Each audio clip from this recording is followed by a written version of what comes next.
Woo-hoo-hoo-hoo. This fight right here has been my favorite out of all three of them so far. This is so much action packed into just a single chapter. I love it.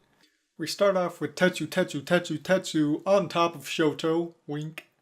And then you can't have a good fight without another flashback. But this is only one panel and it's just more child abuser Endeavor telling Shoto that he has to surpass his flames and that he can, and then Midoriya yelling that it's your power, rising in temperature more and more and more until he burns even himself, the cameras, and half of the arena. Yeah, I still don't know how Tetsu hasn't melted yet, but it's definitely hurting him. He did figure out, although Shoto has just boosted his power, he certainly can't do that for long. He says he's a pro at endurance, but I don't think you should be able to account for your flesh burning. He fires off even hotter fire to the point where even Pony and Choji can feel it, and I find this hilarious, an application of Pony's quirk that I didn't really think of. She can just ride on her horns and she can control the four of them. She can just have two of them under her feet and just like kind of ride them like futuristic roller skates or something. But I just thought that was cool. We also find out that she hates octopuses, so she doesn't like to look at Shoji. And then the saddest response ever is just, I'm used to being feared. So somebody needs to give Shoji a hug. Besides that, we get some named attacks finally. Pony has Thunderhorn, which doesn't really look like she's emitting electricity, but maybe just because her horns are in the shape of lightning bolts. And then for Shoji, Octo Blow! Wait, what? Okay, I don't want to be the one to go there, but I think you might want to rethink the names of that Shoji.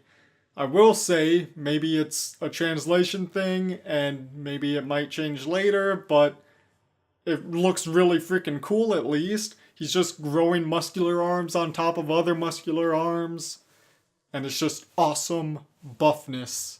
And it's just a volley of fists and horns. A horn gets behind Shoji, but his arm eye sees it and then grabs it and just like breaks the pieces. It kind of looks like he just spikes it to the ground and then it shatters.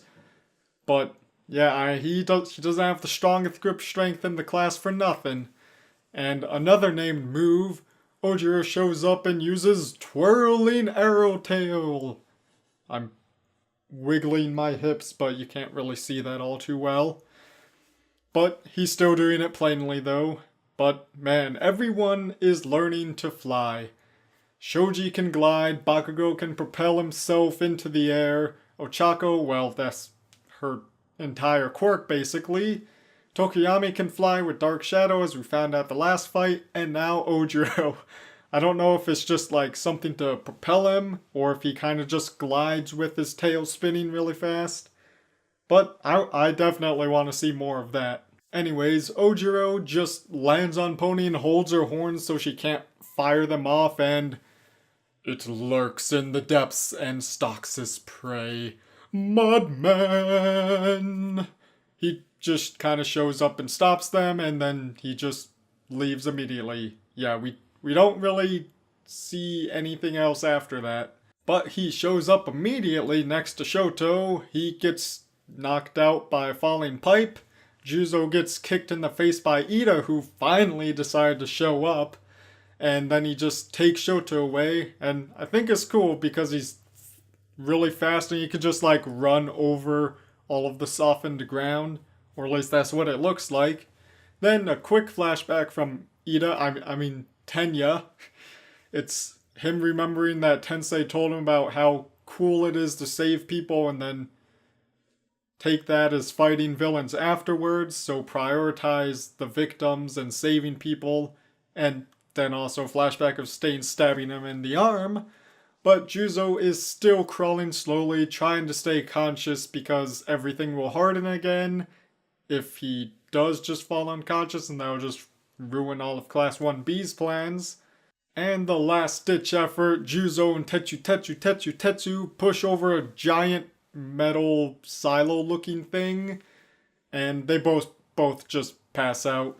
Shoto was already knocked out, and Tenya gets trapped, or it looks like he gets trapped under the giant silo, and the match ends with a draw? Allegedly. Now hold on a second. Juzo said earlier that he'll be taking Pony back, and then he ended up next to Shoto in the very next panel. So where is Pony, Ojiro, and Shoji? I know Juzo trapped Shoji in the quicksand, and it looked like Pony was trapped in the quicksand too, but Ojiro was piggyback on Pony, so what in the world happened? It doesn't seem like he saved Pony. The only possibility is that in the cut he did save her, or Pony told him to go save Tetsu because she's got Shoji and Ojiro essentially trapped with her since Shoji's already in the ground and Ojiro basically has to stay on her back to avoid the quicksand, and then she decides to sacrifice herself by just like falling backwards fully into the quicksand, trapping herself and Ojiro there, while Shoji is already still stuck there. So it's a 2-for-1 deal. Or as soon as Juzo left, Ojiro jumped up into the ceiling. I just refuse to believe that this match was a draw. The chapter ended kind of suddenly, so I think we'll still get something at the beginning of next chapter.